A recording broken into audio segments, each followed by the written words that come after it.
Hi hello എനിക്ക് പെട്ടെന്നൊരു ആഗ്രഹം പാസ്ത കഴിക്കാൻ. നമ്മൾ എന്തെങ്കിലും ആഗ്രഹം തോന്നിയാൽ വെച്ച് നീട്ടാ ഇത് അപ്പം തന്നെ ചെയ്യണം. ഞാൻ അപ്പോഴത്തേക്കും ഡിന്നറിന് പാസ്ത തന്നെ ആക്കാമെന്ന് ഓർത്തു.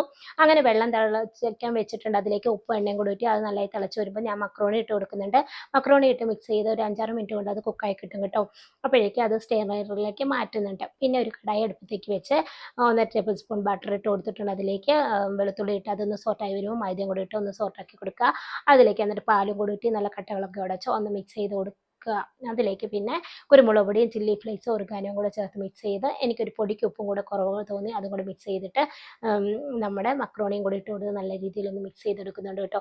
അപ്പോൾ ഇവിടെ നല്ല super white sauce pasta ready ആയിട്ടുണ്ട്. എനിക്ക് പൊടിക്കൊരു വെള്ളം കൂടെ വേണമെന്ന് തോന്നി. അപ്പോൾ ഞാൻ പാസ്ത വേവിച്ച് വെള്ളം കൂടെ ഇട്ട് കൊടുത്ത് ചീസും കൂടെ ഗ്രേറ്റ് ചെയ്ത് 2-3 മിനിറ്റ് അടച്ചു വെക്കുന്നുണ്ട്.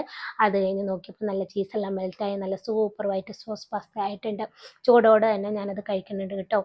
നമ്മൾ എന്തെങ്കിലും ആഗ്രഹം തോന്നിയെങ്കിൽ അത് വെച്ച് നീട്ടരുത്. അപ്പോൾ ഡയറ്റിനൊക്കെ നമ്മൾ കട്ട് കൊടുത്ത് അപ്പം തന്നെ അത് കഴിക്കുക. അങ്ങനെ ആസ്വദിച്ച് വലിച്ച് കയറ്റുന്നതിൻ്റെ ഇടയിൽ എൻ്റെ തൊണ്ടയിലും കുടുങ്ങി കേട്ടോ. അതൊന്നും സാരമില്ല, വീണ്ടും വീണ്ടും ഞാൻ കണ്ടിന്യൂ ചെയ്യുന്നുണ്ട്.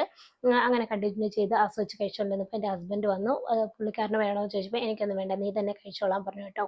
അങ്ങനെ ഞാൻ തന്നെ അതിനെല്ലാം കൂടെ നല്ല രീതിയിൽ ആസ്വദിച്ച് കുത്തിക്കയറ്റി കഴിക്കുന്നുണ്ട് കേട്ടോ. Okay bye.